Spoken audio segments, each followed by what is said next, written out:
দর্শক শুভেচ্ছা নেবেন। স্বাগতম আপনাদের আরেকবার জামানস ভয়েস ফর ডেমোক্রেসির পক্ষ থেকে জামানস ভয়েস শোনার জন্য।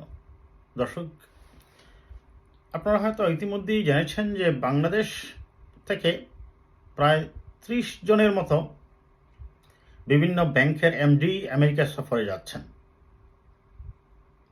অর্থনীতির এই কঠিন সময়ে ডলার যখন রিজার্ভ যখন তলানিতে গিয়ে পৌঁছেছে, তখন এই ধরনের বিশাল বহর নিয়ে আমেরিকায় সফর আমি দেখলাম যে বাংলাদেশ ব্যাংকের এমডি জনাব সাইদুর রহমানও তাদের সঙ্গে যাচ্ছেন।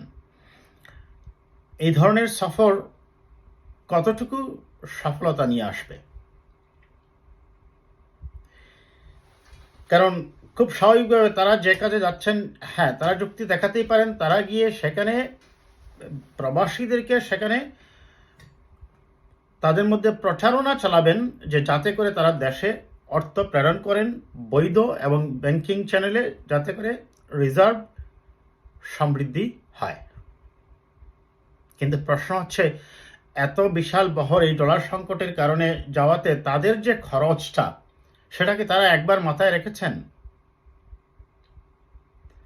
তাছাড়া মার্কিন যুক্তরাষ্ট্রে আমাদের যে বাংলাদেশি কমিউনিটি আছে, তারা তো অত্যন্ত সচেতন এবং খুব স্বাভাবিকভাবে প্রথম যে প্রশ্নটা আসবে, এই বিশাল বহরের যে খরচটা বের করা হচ্ছে এই ডলার সংকটের সময়ে, তাহলে বাংলাদেশের যে হাই কমিশন আছে মার্কিন যুক্তরাষ্ট্রে, তাদের কাজটা কি?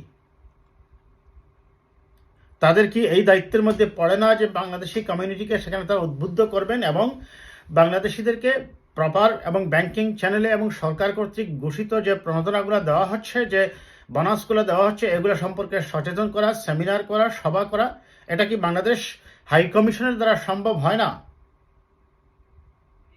তাও যদি মনে করা হতো যে দেশের অর্থনীতি এখন কোনো কঠিন সময় নয় কিংবা ডলার সংকট নেই, তাহলে সেটা একটা কথা ছিল। এবং যাদেরকে উদ্বুদ্ধ করতে যাচ্ছেন তাদেরকে এটা মনে রাখতে হবে, এই যে বাংলাদেশি কমিউনিটি, বিশেষ করে মার্কিন যুক্তরাষ্ট্র বা ইউনাইটেড কিংডমে, ইটালি, ফ্রান্স, জার্মানি, এগুলা ম্যাক্সিমামই আমি বলবো যে সচেতন সমাজ বাস করে এবং শিক্ষিত মানুষরাই এই বাস করে। তারা দেশের অর্থনীতি, রাজনীতি, সমাজনীতি সম্পর্কে অত্যন্ত সচেতন। মধ্যপ্রাচ্যে হয়তো বা একেবারেই যাদের হয়তো বা কম পড়াশোনা জানা বা লেবার শ্রেণীর লোকজন আসে, অবশ্য সেখানেও অনেক শিক্ষিত মানুষ আছে, তারা দেশের অর্থনীতি, রাজনীতি নিয়ে খবর রাখেন, সংবাদ রাখেন। এই ধরনের একটি বিশাল বহর নিয়ে অর্থনৈতিক সংকটে কতটুকু যাওয়া যুক্তিসঙ্গত, আমি একটা রিপোর্ট করেছে, সেই রিপোর্টটা একটু পড়া নিয়ে দর্শক, তারপরে আমরা আসবো আমাদের আলোচনায়। অর্থনীতির অন্যতম সূচক বৈদেশিক মুদ্রা রিজার্ভ যখন তলানিতে, তখন দেশের সরকারি বেসরকারি প্রায় 30টি ব্যাংকের শীর্ষ নির্বাহী ও ব্যবস্থাপনা পরিচালক এমডি যুক্তরাষ্ট্র সফরে যাচ্ছেন। বাংলাদেশ ব্যাংকের ডেপুটি গভর্নর কাজী সাইদুর রহমানও তাদের সঙ্গে যাচ্ছেন। ডলার প্রবাহ বাড়াতে প্রবাসীদের মধ্যে অফশোর ব্যাংকিং, ফিক্সড ডিপোজিট সংক্রান্ত প্রচারের জন্যই তারা যুক্তরাষ্ট্র যাচ্ছেন। প্রবাসীদের ব্যাংকিং চ্যানেলে ডলার পাঠাতে উৎসাহিত করা, ডলার সংকটের মধ্যে একসঙ্গে এত এমডি বিদেশ সফর নিয়ে ব্যাংকিং সেক্টরে উঠেছে নানা প্রশ্ন। ব্যাংকগুলোর পক্ষ থেকে এই প্রথমবারের মতো অনুষ্ঠানের আয়োজন করা হয়েছে।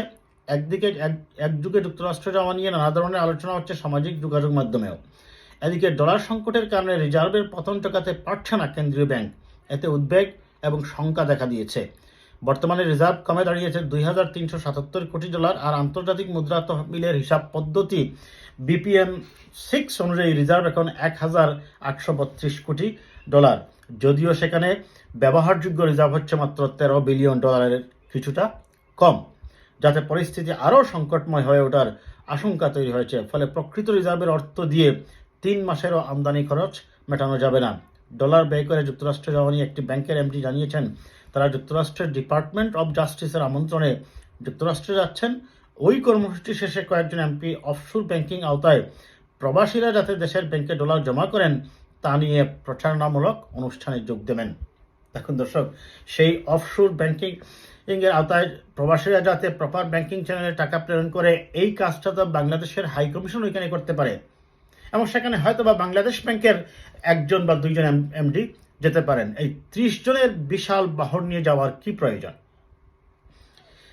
জানা গেছে অফশোর ব্যাংকিং হিসাবের আওতায় প্রবাসীরা যাতে দেশের বিভিন্ন ব্যাংকে ডলার জমা রাখতে উদ্বুদ্ধ হন সেজন্য আয়োজিত প্রচারণায় অংশ নেবেন কয়েকজন এমপি।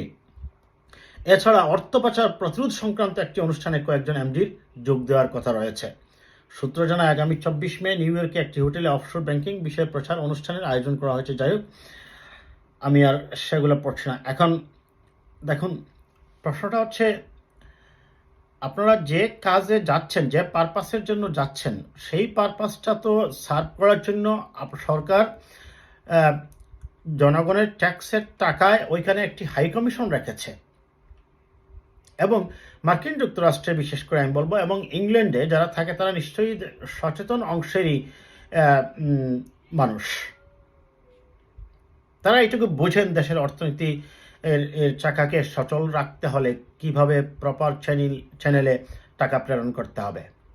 এখন আপনারা এই যে সেমিনার করছেন, মানুষকে গিয়ে বলছেন, মানুষের মধ্যে ইতিমধ্যে 90% মানুষের মধ্যে এক ধরনের শঙ্কা তৈরি হয়েছে যে তারা যে তাদের কষ্টার্জিত টাকাটা বাংলাদেশে প্রেরণ করবেন, এবং বিশেষ করে যারা বড় অঙ্কের বড় স্কেলের টাকা বাংলাদেশে ইনভেস্ট করছেন, তারা সেই ইনভেস্টের টাকাটা লভ্যাংশটা বা তাদের ব্যবসার বিনিয়োগকৃত অর্থের লভ্যাংশ তারা ফেরত আনতে পারবেন কিনা, এটা নিয়ে এখন তারা শঙ্কায় পড়ে গেছেন। স্বয়ং ডোনাল্ড লুয়েস যেখানে বলছেন যে মার্কিন বিনিয়োগকারীদের অর্থ কবে ফেরত দেওয়া হবে, তার মানে তাদের এখানে আস্থার সংকট হচ্ছে এবং তারা শঙ্কায় আছেন যে তাদের এই বিনিয়োগকৃত অর্থটা হয়তোবা তারা আর ফেরত নিতে পারবেন না। বিশেষ করে ডলারের যে সংকট ক্রাইসিস, এতে যদি দেশ দেউলিয়া হয়ে যায় তাহলে নিঃসন্দেহে তাদের সেই বিনিয়োগকৃত টাকাটা তারা যথাযথভাবে ফেরত নিতে পারবেন না।